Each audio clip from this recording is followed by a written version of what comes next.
Welcome back to Dream Retro, where we drift back to simpler times and relive the moments that shaped us.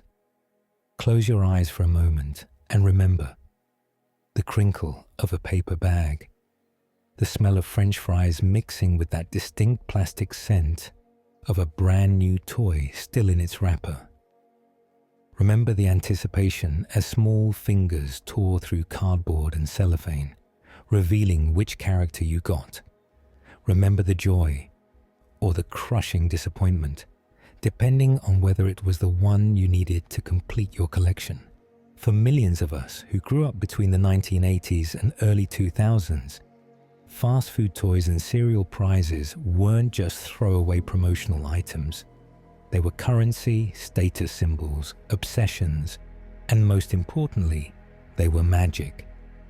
These tiny pieces of plastic represented something larger than their cheap manufacturing suggested.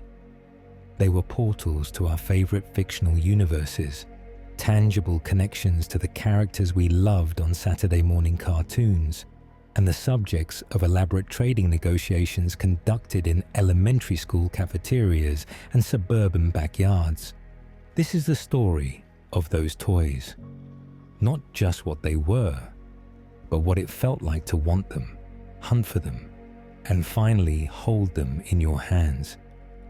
This is about the culture we built around them, the memories they created, and why, decades later, many of us still can't quite bring ourselves to throw them away. Some of us even search for them on eBay, willing to pay surprising amounts for toys that once cost nothing at all. We're going to journey back to a time when a trip to McDonald's wasn't just about the food, when opening a cereal box was an archaeological expedition, and when the phrase "collect all 8" had the power to shape your family's dining decisions for weeks. This is about the fast food toy collections and cereal prizes we obsessed over, and the peculiar, wonderful world they created. The birth of fast food toys, how it all began. The story of fast food toys doesn't start with a marketing meeting or a corporate strategy. It starts with a simple observation. Kids were a powerful influence on where families chose to eat. In the 1970s, fast food chains were locked in fierce competition for market share, and someone had a revolutionary idea. What if you gave kids a reason to beg their parents to choose your restaurant over the competition? McDonald's wasn't actually the first to explore this concept. In the 1960s and early 1970s, various chains experimented with giving small trinkets to children. Burger Chef offered fun meal toys in the early 1970s, pioneering the concept of bundling a toy with a kid's meal. But it was McDonald's that would transform this promotional tactic into a cultural phenomenon that would define childhood for generations. The Happy Meal officially launched in June 1979, though some franchise locations had tested earlier versions. That first national Happy Meal came in a colorful box featuring puzzles and games on the outside, and inside, along with a burger or McNuggets, fries, cookies, and a drink, was the real prize, a toy. Those first toys were simple. A spinning top, a wallet, an ID bracelet, a puzzle, a McWrist wallet, or a McDoodler stencil. They weren't tied to any particular brand or franchise. They were basic, standalone items. But McDonald's quickly realized they were onto something bigger. When they partnered with the newly released Star Trek, the motion picture in 1979, offering tie-in toys, they discovered that branded toys, items connected to movies, TV shows, and popular characters, drove even more business. Children didn't just want a toy, they wanted a specific toy, one that connected to something they loved. This insight would reshape the entire industry. Through the early 1980s, McDonald's refined its approach. They tested different types of toys, different themes, different partnerships. They learned that series worked better than single items. If you told kids to collect all 4 or collect all 6, they'd come back repeatedly. Parents, who might have visited once a month, found themselves making weekly or even twice-weekly trips because their child was determined to complete a set. The breakthrough came in 1987 with the Disney partnership. McDonald's began offering toys tied to Disney movies, starting with promotional items for various Disney properties. But it was the sustained partnership, which continues to this day, that changed everything. Suddenly, McDonald's had access to the most beloved characters in children's entertainment. When a Disney movie came out, McDonald's had the toys. When kids saw the movie, they saw the commercials for the toys. The synergy was perfect. Burger King, Wendy's, and other chains rushed to create their own kids' meals with toy promotions. Burger King launched the Burger King Kids Club and created their own character universe while also securing partnerships with major franchises. Wendy's entered the game too. An arms race began, with each chain trying to secure the best partnerships, create the most desirable toys, and capture the loyalty of young customers. The 1980s and 1990s became the golden age of fast food toy innovation. These weren't just cheap plastic figures anymore. They were transformer toys that changed shape, wind-up toys that moved, squirt guns, rubber stamps, and increasingly sophisticated items that pushed the boundaries of what a free toy could be. Some featured electronic lights and sounds. Others were part of larger play sets that could be combined. The toys themselves became collectibles worthy of their own right. But perhaps most importantly, fast food chains learned to create urgency. Toys were only available for a limited time. If you didn't collect them now, they'd be gone forever. This scarcity model, borrowed from traditional collectibles, made the toys even more desirable.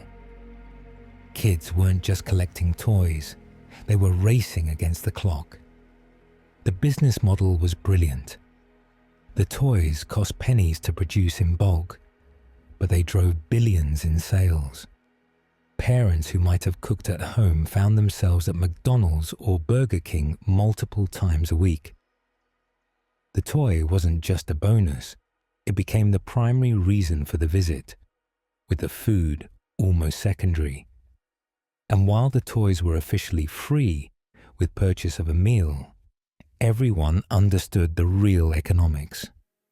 You were paying for the toy. The meal just came with it.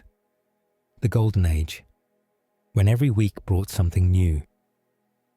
The late 1980s through the late 1990s represented the absolute peak of fast food toy culture.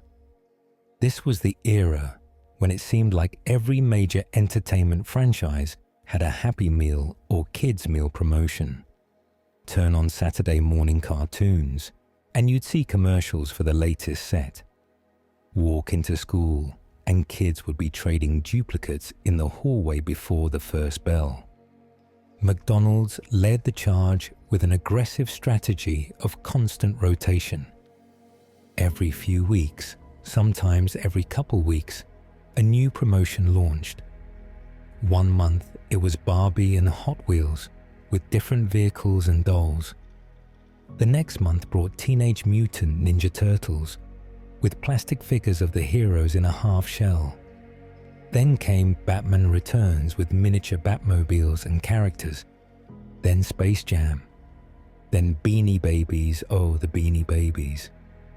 The 1993 Jurassic Park promotion was a watershed moment. These weren't just static figures. They were dinosaur toys that moved, roared, or transformed. Kids went absolutely crazy for them. Parents who swore they'd only go to McDonald's once a week found themselves there 3 times, claiming they needed to run errands in that direction anyway. The Jurassic Park toys were sophisticated enough that kids actually played with them, not just collected them. But nothing, absolutely nothing, matched the insanity of the Teenie Beanie Babies promotion in 1997. Beanie Babies were already a collecting phenomenon, with adults standing in line at stores, consulting price guides, and attending trading conventions. When McDonald's announced they'd be offering miniature versions, the response was overwhelming. Lines wrapped around buildings, locations sold out in hours, sometimes minutes. Some restaurants had to implement purchase limits. Adults without children showed up, ordering Happy Meals just for the toy and throwing away the food. It wasn't just kids anymore. Adults were collecting too, convinced that these tiny bears and dogs and whales would be worth a fortune someday. People bought multiple meals, built complete sets, kept them in pristine condition in their original bags. The promotion was so successful that McDonald's brought it back multiple times, and each return created similar frenzy. The Teenie Beanie phenomenon showed just how powerful these promotions had become. Burger King countered with their own major franchises. They secured promotions with Star Wars, offering toys from The Phantom Menace in 1999. Kids could get miniature lightsabers, character figures, and toy spacecraft. The Simpsons appeared at Burger King multiple times throughout the decade. The toys weren't just figures. They were often interactive, with moving parts or electronic features that made sounds. The Pokémon explosion of the late 1990s hit fast food restaurants hard. When Pokémon cards, toys, and figures appeared in Happy Meals and Kids Meals, locations were mobbed. Pokémon was unique because it combined the collecting aspect of the toys with the collecting aspect of the franchise itself. Kids who already collected Pokémon cards and video games couldn't resist collecting the toys too. The multimedia empire of Pokémon made its promotional toys even more desirable. Disney animated films drove some of the most successful promotions. The Lion King toys in 1994 featured the entire cast of characters, from Simba to Pumbaa. Kids recreated scenes from the movie with their collected figures. Aladdin, Pocahontas, The Hunchback of Notre Dame, Hercules, Mulan. Every major Disney release came with its own set of toys. And because these films were massive cultural events, everyone wanted the toys.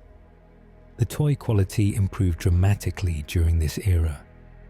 Early Happy Meal toys were often simple plastic figures that didn't do much. By the mid-1990s, toys featured multiple moving parts, transformation mechanisms, and clever engineering. McDonald's employed teams of designers and tested toys extensively. They understood that if the toys broke easily or didn't work well, kids would be disappointed and might not return for future promotions. Some promotions offered toys that worked together as a set. Collect all 8 toys, and they'd combine into a larger toy or play set. This was brilliant marketing because it essentially required completion. Having 7 out of 8 toys was maddening. The set was incomplete, unfinished, and kids couldn't rest until they had that final piece. Parents learned to dread the phrase, "just one more." The competition between chains led to innovation. Taco Bell entered the game, offering toys tied to their kids' meals. Carl's Jr., Hardee's, Dairy Queen, and even pizza chains got into the act. Each tried to offer something unique, something that would draw families to their locations instead of the competition. The result was an embarrassment of riches for kids. There were so many toys available at any given time that collecting them all from all chains became an impossible task, though some tried. Looking back, what's striking is the sheer volume and variety. It wasn't just that there were toy promotions. It was that they were constant, high quality, and tied to the biggest entertainment properties of the era. Every major movie release, every popular TV show, every hot toy trend, they all ended up at fast food restaurants. The toys became a permanent part of pop culture, reference points that an entire generation shared.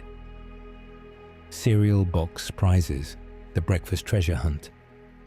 While fast food toys captured attention with their connection to movies and TV shows, cereal box prizes held a different kind of magic.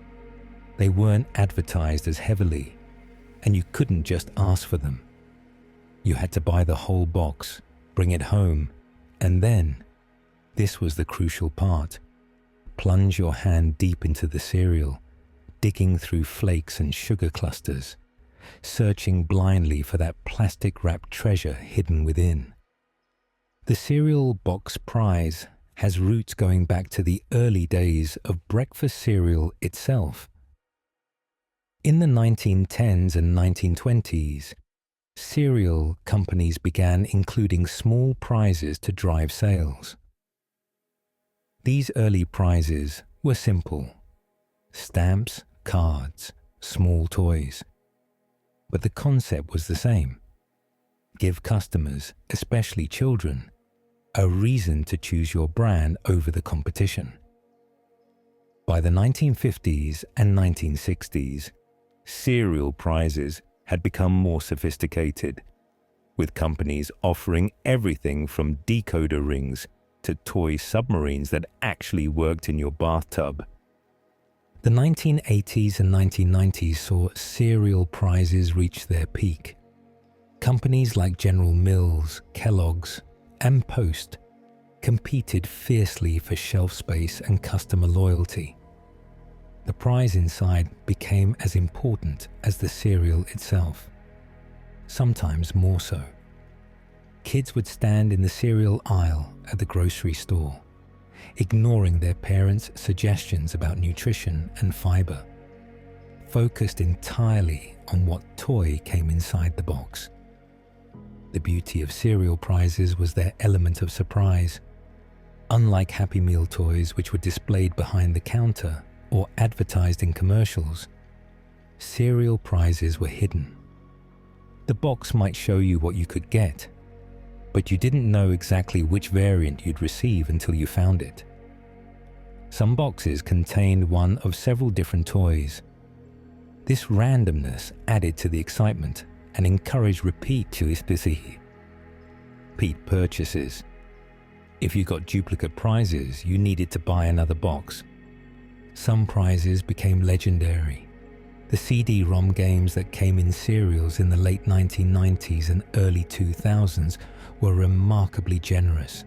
Full games, free with cereal.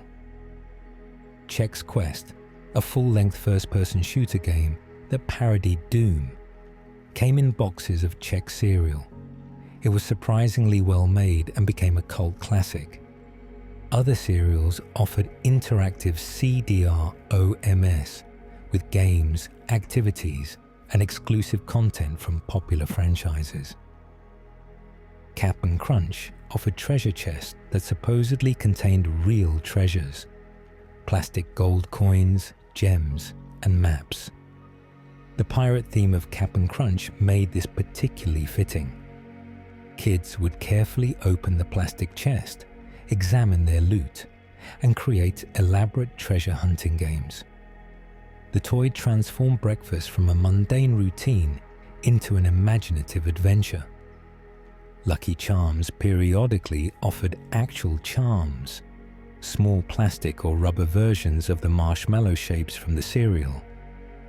Kids would wear them as necklace charms or collect them in small containers. Because Lucky Charms came in different marshmallow varieties over the years, collecting the charms became an ongoing project. Each new marshmallow shape that appeared in the cereal eventually became available as a prize. The spoon prizes were brilliantly conceived. Rather than putting the toy inside the box, some cereals attached special spoons to the outside of the package or included them inside. These weren't just regular spoons.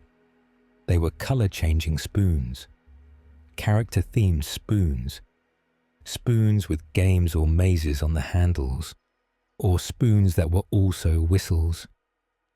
The genius was that kids needed to use the spoon to eat the cereal, creating a tangible connection between the toy and the product. The science experiment prizes tapped into educational trends. Cereals would include materials for simple experiments, like the fizzy magic sets that came with capsules that would fizz and change color in water, or the crystals that kids could grow themselves. These prizes had educational value, which made parents more willing to buy the cereal. The kids, meanwhile, felt like genuine scientists conducting real experiments in their kitchens.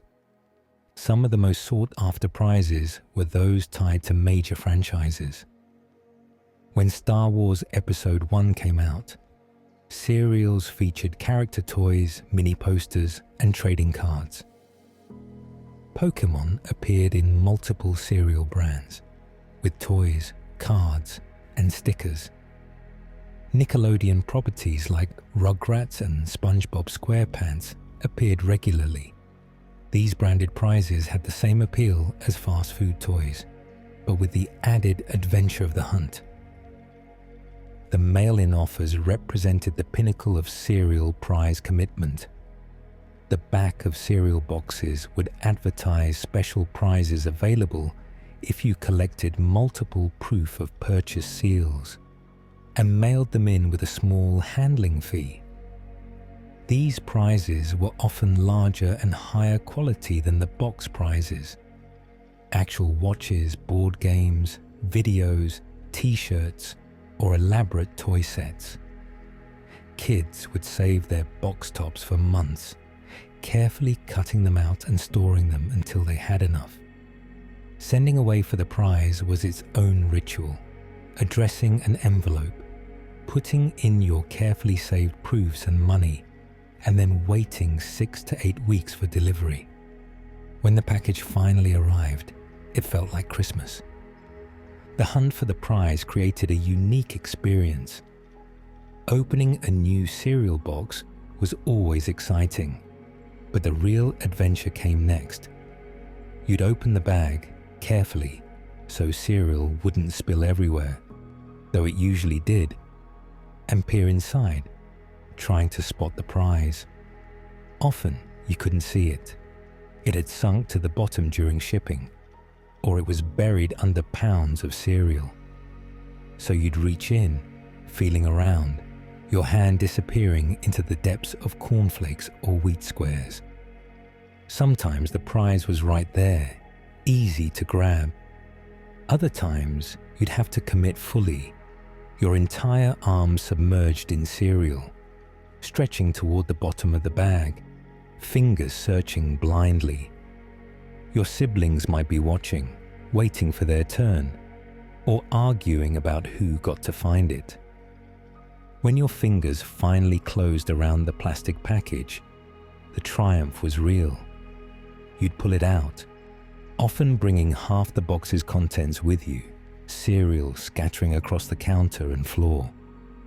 The prizes themselves were often remarkably creative, despite being inexpensive to produce.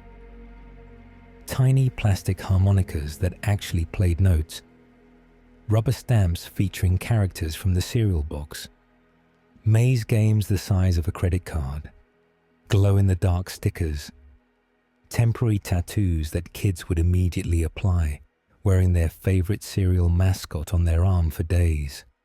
Each prize was small enough to fit in the box, but imaginative enough to provide entertainment. The hunt and the collection, what it felt like to be a kid collector. To understand the fast food toy phenomenon, you have to understand what it felt like to be in the thick of it. The collecting wasn't just about acquiring toys. It was about the entire experience, the culture that surrounded it, and the way it shaped your daily life as a kid. It started with awareness. Maybe you saw a commercial during Saturday morning cartoons.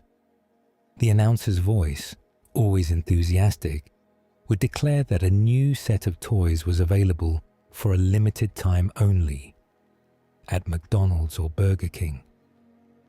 The commercial would show all the toys in the set, usually with kids playing with them, looking thrilled. The toys would be demonstrated in action. The car would race across a table. The figure would have posable arms. The transformer would change from vehicle to robot. Or maybe you heard about it at school. Someone would come in with the newest toy, showing it off during recess or before class. Word would spread quickly through the classroom, the hallway, the cafeteria. Did you see the new Happy Meal toys? They're Pokemon. They light up. You can battle with them. Suddenly, everyone needed to know more. Which Pokemon were available?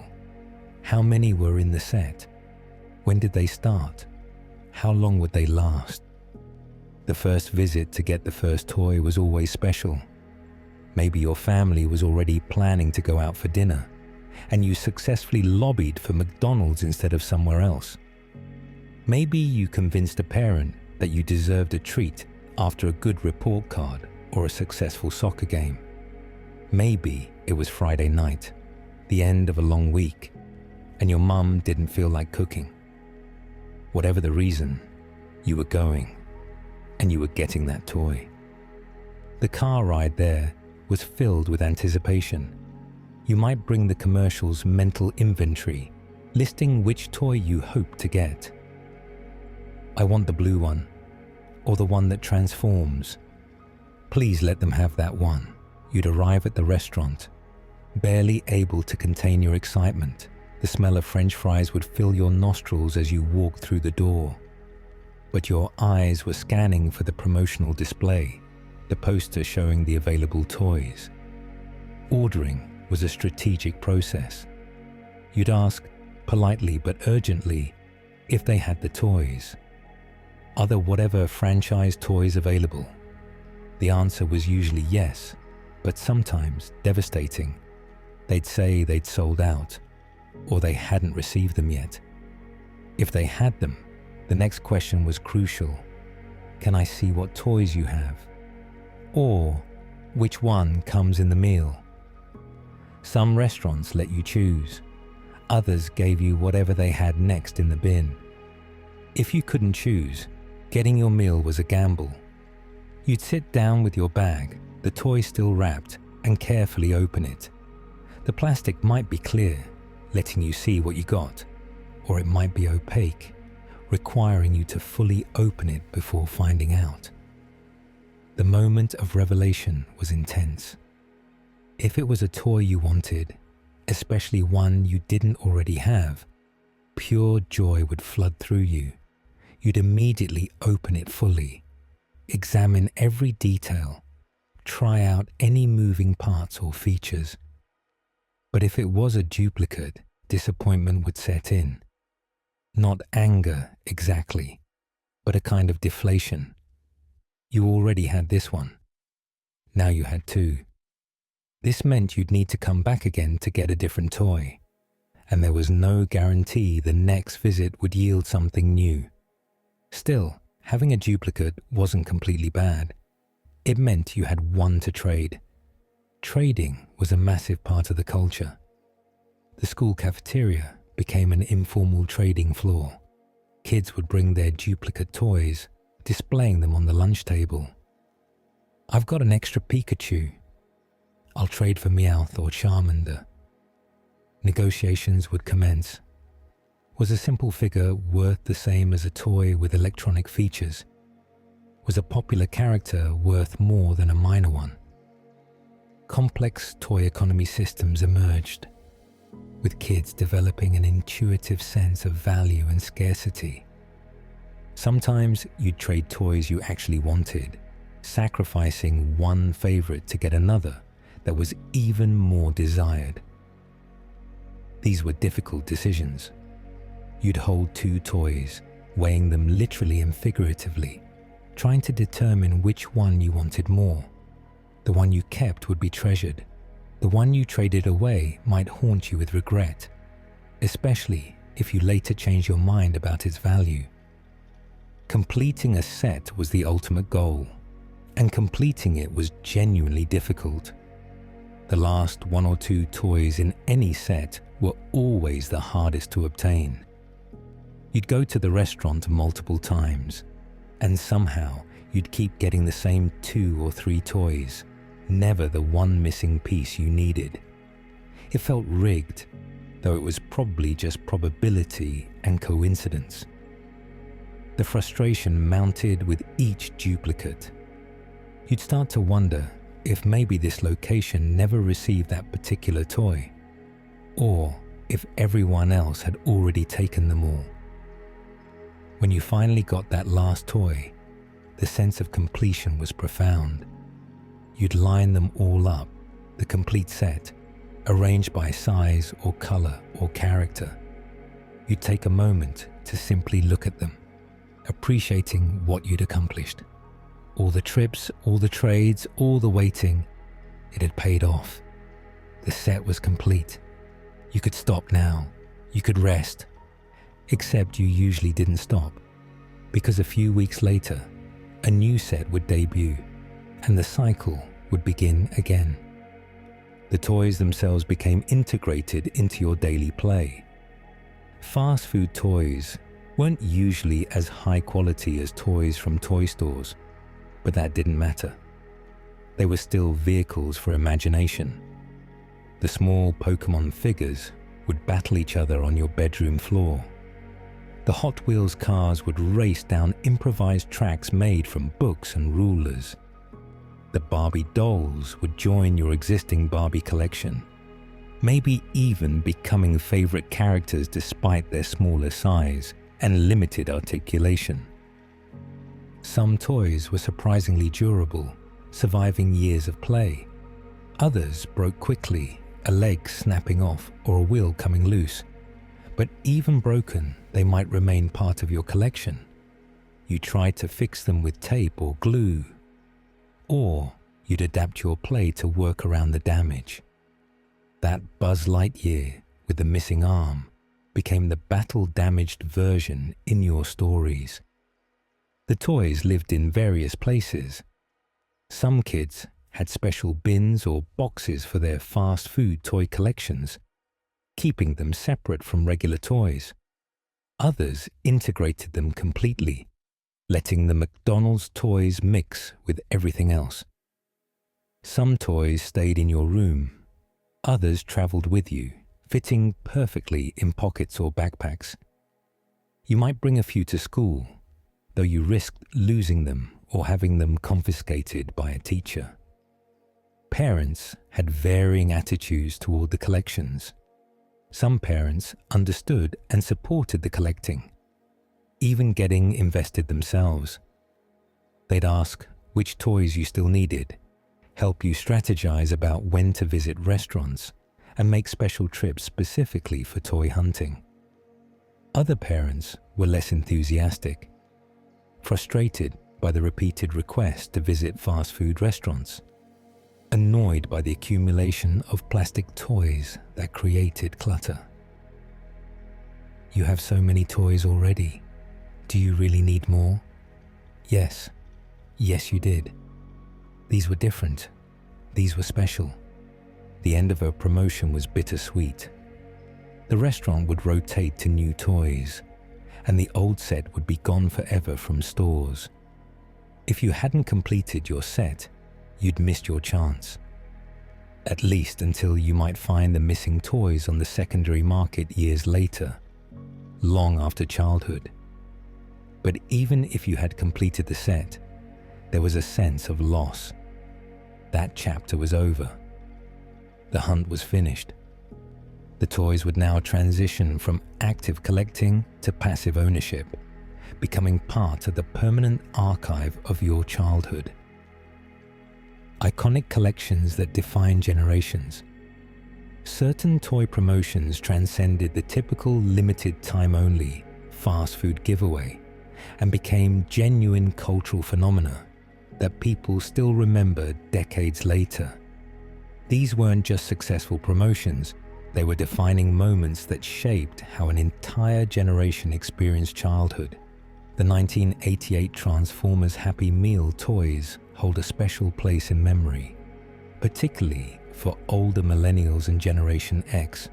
These were brilliantly designed with fast food containers that actually transformed into robots. A Happy Meal box would fold and rearrange into a robot character. A drink cup had moving parts that converted it into another character. For kids who loved Transformers, and in the late 1980s, everyone loved Transformers. These toys represented perfect synergy between the meal and the promotion. You weren't just getting a toy with your meal was the toy. It was mind-blowing. The McDonald's changeables and Transformers lines continued through the early 1990s with various iterations. Food items would transform into robots or dinosaurs. A McNugget box became a robot. A shake cup became a character. These toys were clever, functional, and tied perfectly to the McDonald's brand. They also demonstrated impressive engineering for promotional items. The transformations actually worked, with multiple steps required to convert between forms, just like real Transformers toys. The 1993 dinosaurs from Jurassic Park were revolutionary in their detail and quality. When the Jurassic Park movie became the biggest film of that year, McDonald's toys captured the excitement perfectly. The dinosaurs were detailed sculpts with moving parts. The Tyrannosaurus Rex's jaw opened and closed. The Velociraptors had articulated legs. Some featured action features. Push a button and the dinosaur would roar or move. These weren't cheap-feeling toys. They felt substantial, almost like miniature versions of more expensive toys sold in stores.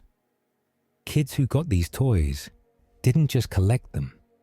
They recreated the movie scenes, staging elaborate dinosaur attacks and escapes. The toys sparked imagination in powerful ways, extending the movie experience beyond the theater. Even kids who hadn't seen the movie wanted the toys because dinosaurs were inherently cool. And these were some of the best dinosaur toys available at any price point. The 1996 Space Jam promotion merged two massive forces, McDonald's and the combination of Looney Tunes characters with Michael Jordan. Space Jam was a cultural event, bringing together beloved cartoon characters with the biggest sports star on the planet. The Happy Meal toys featured characters from the movie, including versions of Bugs Bunny, Daffy Duck, and others in basketball gear. Some toys had basketball-themed action features. Press down and they'd shoot a tiny ball toward a hoop. The Space Jam toys were everywhere. Every kid had at least one. They appeared in elementary school classrooms, on playgrounds, in pediatricians' waiting rooms. The movie's massive marketing campaign meant everyone was aware of Space Jam, and the toys became tangible pieces of that phenomenon. Years later, these toys remain highly recognizable, instant memory triggers for anyone who was a kid in the mid-1990s. The Teenie Beanie Babies promotion of 1997 created unprecedented chaos. Beanie Babies were already a massive collecting craze, with people treating them as investments, tracking their values, and trading them at conventions. When McDonald's announced miniature versions, collectors went into overdrive. The promotion was meant to last several weeks. Many locations sold out in days or even hours. Lines formed before restaurants opened. Adults without children ordered multiple Happy Meals just for the toys, wasting the food. Some people bought dozens of Happy Meals at once, filling their cars with bags of uneaten food, while hoarding bags full of Teenie Beanie Babies. McDonald's locations had to implement limits on how many Happy Meals one person could purchase. The frenzy was covered by news media, with reports of people fighting over toys and stores calling police to manage crowds. The Teenie Beanie phenomenon showed how toy promotions had evolved beyond children's marketing into something that captivated adults too. Collecting culture, driven by speculation about future value, transformed a kid's toy into something adults took very seriously. The 1997 promotion was so successful that McDonald's brought back Teenie Beanie Babies multiple times over subsequent years, each return causing similar excitement, though never quite matching the original madness. The late 1990s Pokémon promotions hit at the perfect moment. Pokémon had exploded into American consciousness in 1998 to 1999, becoming one of the biggest media franchises in history virtually overnight. Kids collected the cards, played the Game Boy games, watched the TV show, and wanted anything and everything Pokémon. When Pokémon toys appeared at fast food restaurants, the response was overwhelming. McDonald's offered Pokémon figures, cards, and various toys across multiple promotions. Burger King countered with their own Pokémon toys, including gold-plated cards in special editions. The toys were hot commodities, traded and collected with obsessive focus. Kids would bring their collections to school, displaying their complete sets or trading duplicates for ones they needed. The Pokémon toys were part of a larger Pokémon collecting ecosystem, fitting alongside cards, plush toys, and video games. What made Pokémon toys particularly special was how they connected to the franchise's core concept. Pokémon was about collecting and training creatures, so collecting Pokémon toys felt thematically appropriate. Having a complete set of Pokémon figures mirrored the goal of catching them all in the games. The toys weren't just promotional items, they were miniature versions of the actual Pokémon, bringing the virtual creatures into physical form. The 2000s brought Bionicle toys to McDonald's, introducing kids to Lego's action figure line. While Bionicle was already sold in stores, the McDonald's versions were simplified, smaller sets that could be collected and combined. For many kids, these were their first exposure to Bionicle, serving as gateway toys that led them to start collecting the full-size versions. The McDonald's Bionicles were surprising in their quality and buildability, with actual construction required to assemble them. Hot Wheels and Barbie were reliable constants, appearing in promotions year after year. McDonald's would offer new series of mini Hot Wheels cars regularly, and kids could collect dozens or even hundreds over time. Each car was different, featuring various designs, colors, and styles. Some were tied to specific themes or franchises, while others were original designs. The cars were small, durable, and perfect for play, working on any Hot Wheels track a kid might have at home. The Barbie dolls similarly appeared in countless promotions, offering miniature versions of the iconic fashion doll in various outfits and themes. Sometimes they were holiday-themed Barbies. Other times they represented different careers or activities. These mini Barbies became part of existing Barbie collections, adding diversity and variety to kids' play. Disney promotions were consistent and always popular. Every major Disney animated film release came with corresponding toys: The Little Mermaid, Beauty and the Beast, Aladdin, The Lion King, Mulan, Hercules. Each film had its moment at McDonald's. The toys were usually character figures from the movies, sometimes with action features or accessories. For kids who loved these movies, having the toys allowed them to continue the stories at home, recreating favorite scenes or inventing new adventures for the characters. The 101 Dalmatians promotion featured dozens of different puppy figures, each with unique spot patterns and poses. Collecting all 101 was essentially impossible through normal Happy Meal purchases. The set was designed to be vast and varied, encouraging extended collecting. Kids would trade heavily, trying to get puppies they didn't have, comparing their collections to see who had the most unique ones. In the early 2000s, the Shrek promotions captured the success of the DreamWorks animated films. Shrek was a phenomenon, and the toys featured all the beloved characters from the movies. The toys often had interactive features or sound effects, with buttons that would trigger phrases from the films. Shrek, Donkey, Fiona, Puss in Boots. Kids collected them all, recreating the fairy tale adventures.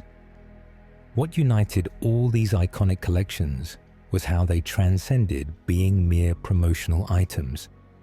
They became cultural touchstones, shared experiences that define specific moments in childhood. Mention Teenie Beanie Babies or Space Jam toys to someone who grew up in the 1990s, and you'll likely see immediate recognition and a flood of memories. These toys weren't just marketing.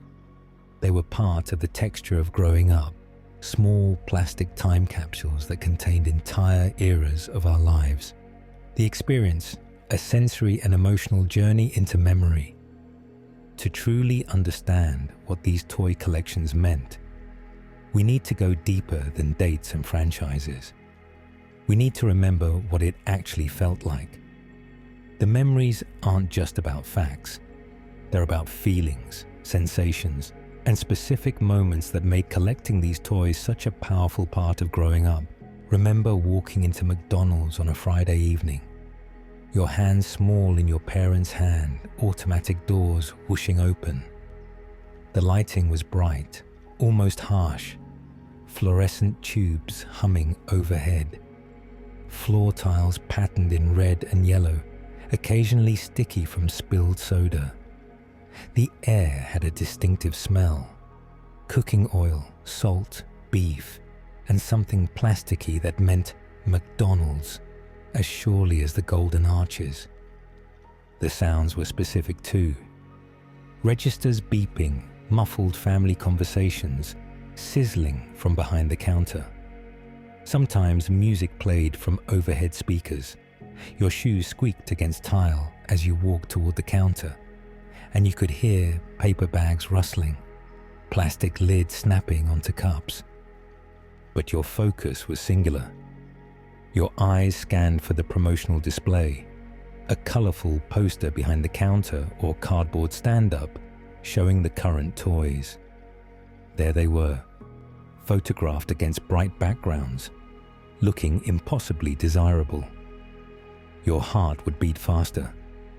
The images made them look bigger and better than they actually were. But that didn't matter. You wanted them. All of them. Standing in line, you'd crane your neck to see if you could spot the toy bin behind the counter. Sometimes you could see them, cardboard boxes full of wrapped toys, different colored packages suggesting different items. You tried to count them, figure out which ones were in stock. The line moved slowly, painfully slowly. Finally, your turn. Your parent would do most of the ordering, but you'd listen intently for the crucial moment. If they didn't ask, you would, "Can I pick which toy?" Or "Which toys do you have?" The worker, usually a teenager, would tell you what was available or reach into the bin and pull one out. If you could choose, you'd point carefully, hoping they heard correctly. If you couldn't choose, you'd accept whatever they gave you, the wrapped toy feeling light in your hand. You'd want to open it immediately, but sometimes you had to wait, your parent insisting you sit down first, or get to the car, or wait until home. That waiting period was exquisite torture. The toy was right there, in your hand or bag, but you couldn't see it yet. You'd feel the package through the paper bag, trying to figure out which toy it was by shape alone. Your fingers would trace the contours, building a mental image. When you finally opened it, your fingers would find the edge of plastic wrap or cardboard backing and tear it open. The sound of ripping plastic was satisfying. Sometimes there was a small instruction sheet.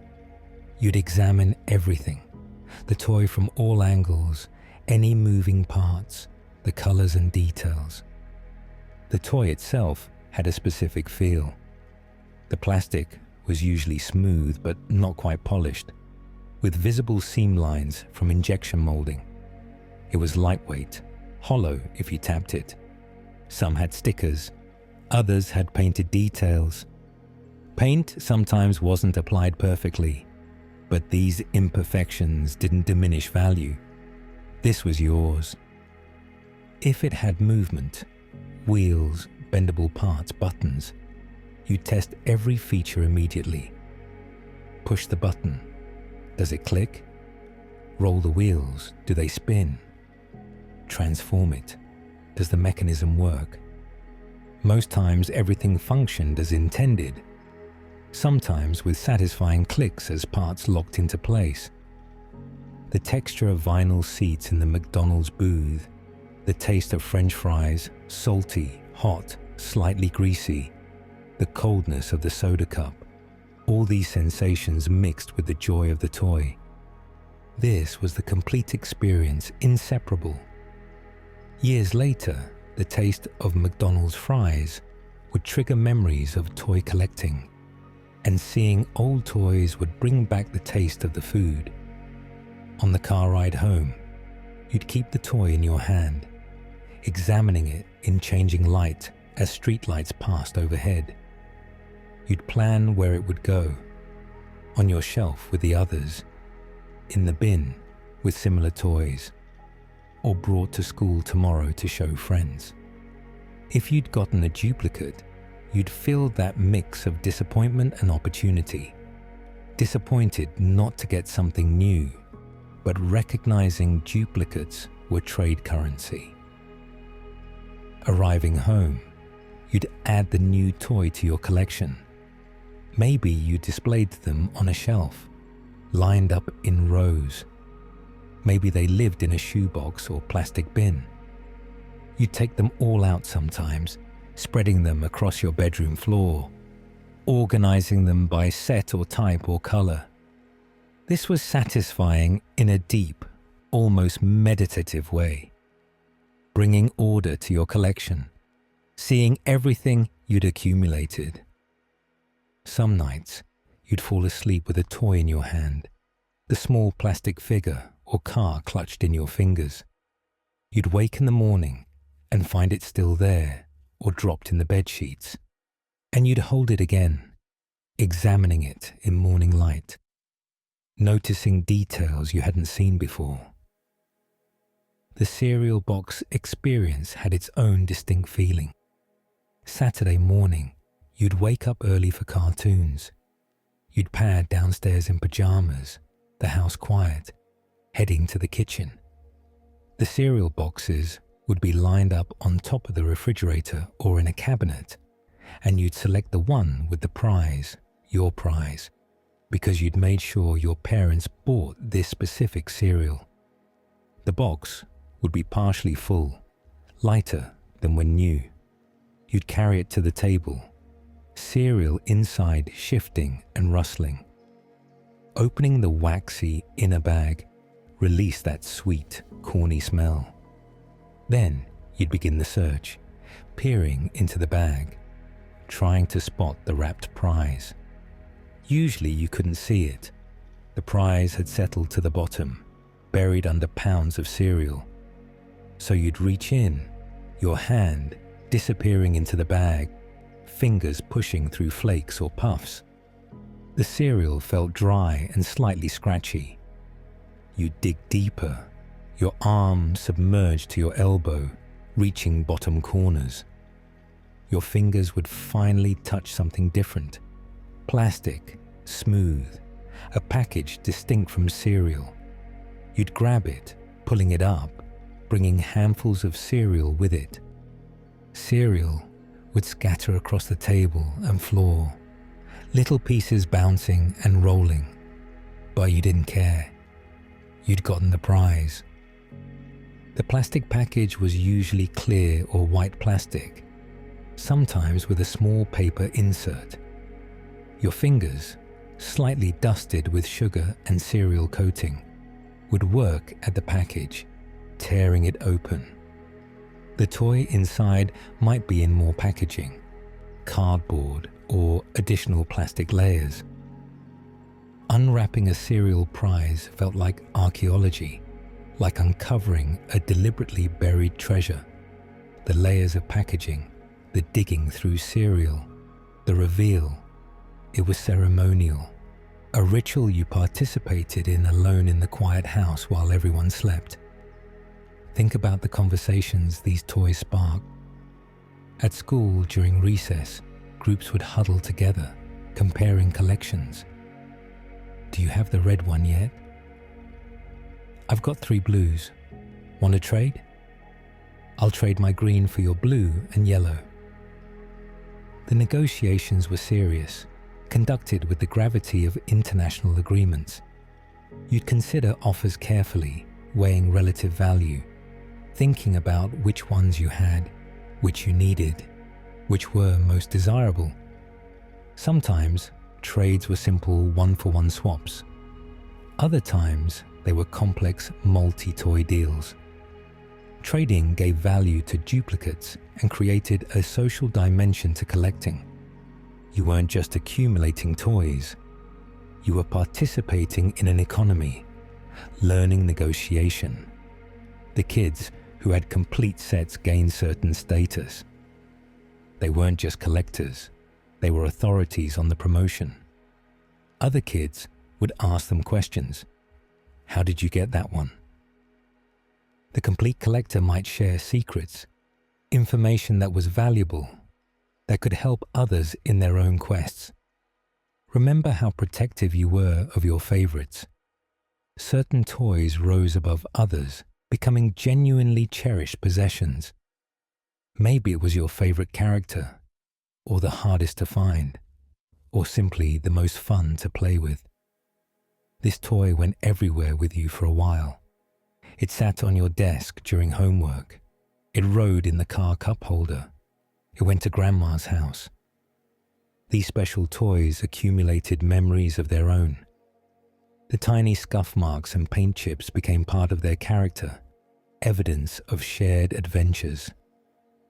You'd remember specific moments, the day you found it and literally jumped for joy, the time you almost lost it and panicked, the afternoon you played with it for hours. The emotional attachment was real. They weren't just plastic, they were companions, characters in your imagination, tangible links to stories you loved. Losing one could genuinely upset you. Breaking one was heartbreaking. You might try to repair it with tape or glue, or retire it to a special place. Something about the ephemeral nature of these promotions made them more special. Fast food toys weren't always available. They existed in specific windows of time, and if you missed that window, they were gone. This created urgency and made each toy feel more precious. You hadn't just bought it, you'd gotten it during its moment of availability. Years later, finding one of these toys in a box in your parents' attic would trigger an avalanche of memories. You'd hold this small plastic object and suddenly remember everything. What grade you were in, who your friends were, what your room looked like, what shows you watched. The toy became a time machine, transporting you back with startling clarity. The decline and modern era, how things changed. Something shifted in the 2000s and 2010s.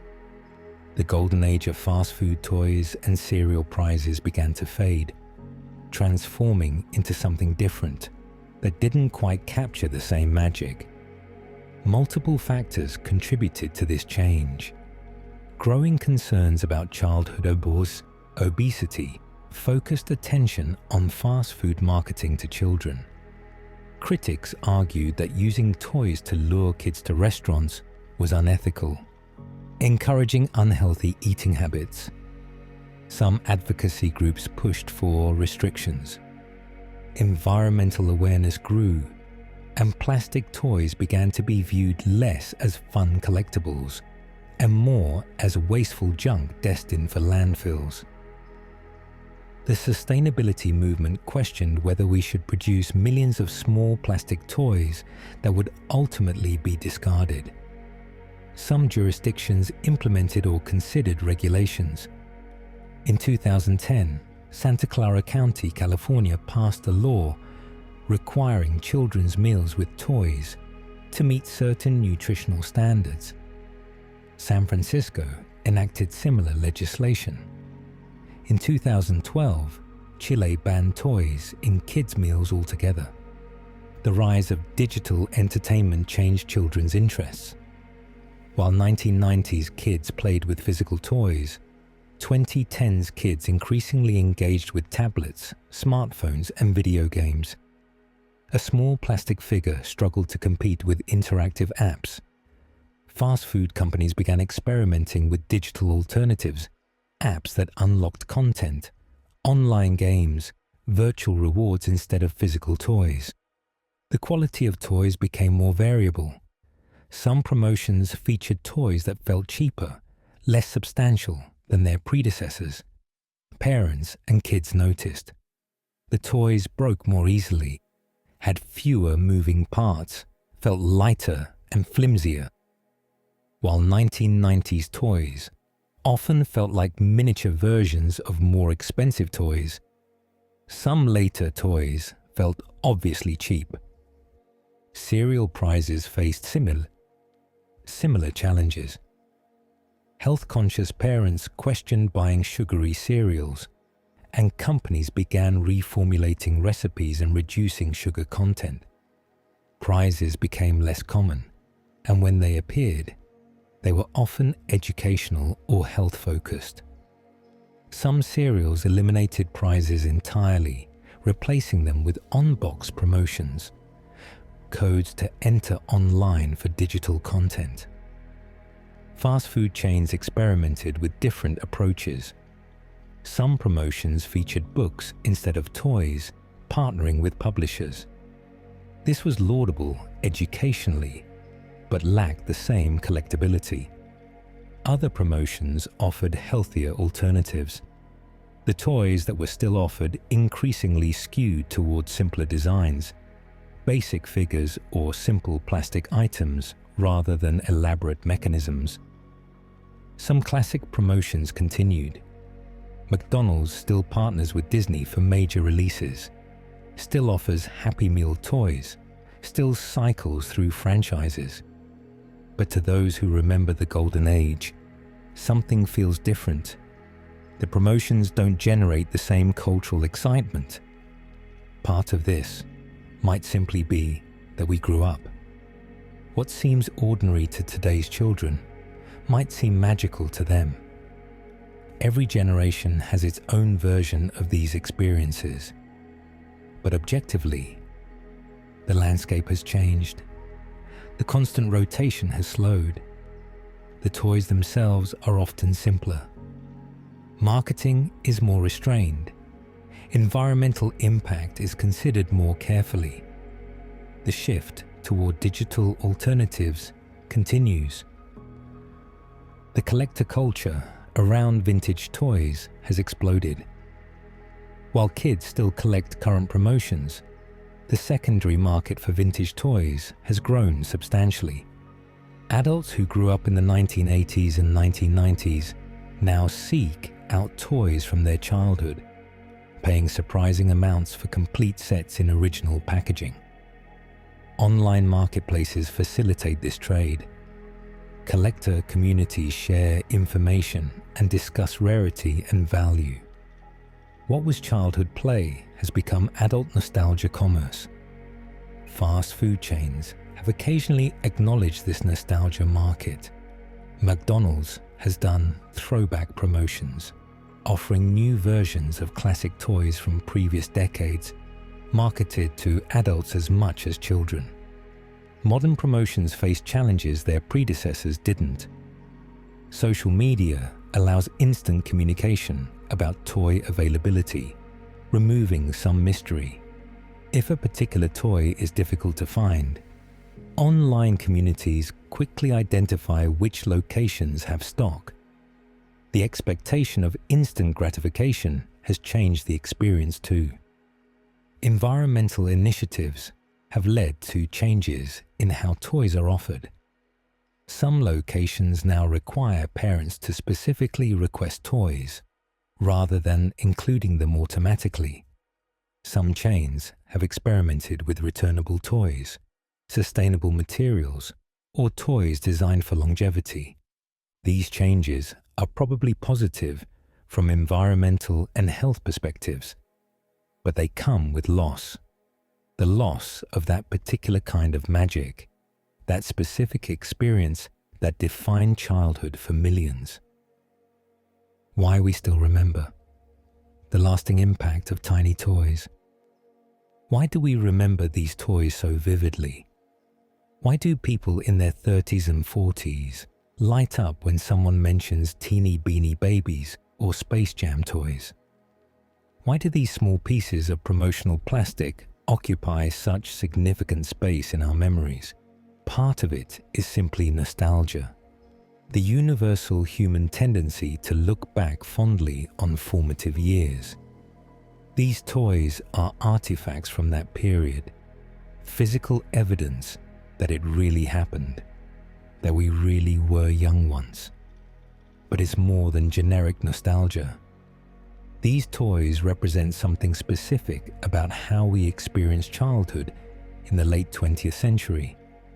They existed at the intersection of multiple powerful forces. Our love of stories and characters, our desire to collect and complete sets, our social lives with friends and siblings, and our family routines. The toys were accessible in ways other collectibles weren't. You didn't need your own money. Your family was eating anyway, and toys came with meals. You didn't need to convince parents to make special trips to toy stores. The toys were available within reach of ordinary family dining patterns.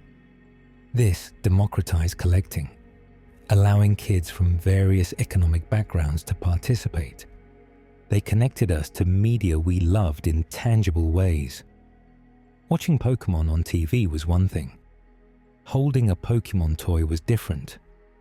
The toy brought characters out of screens into physical reality, allowing interactive play and creating new stories. The collecting aspect taught lessons, often without us realizing it. We learned about desire and delayed gratification.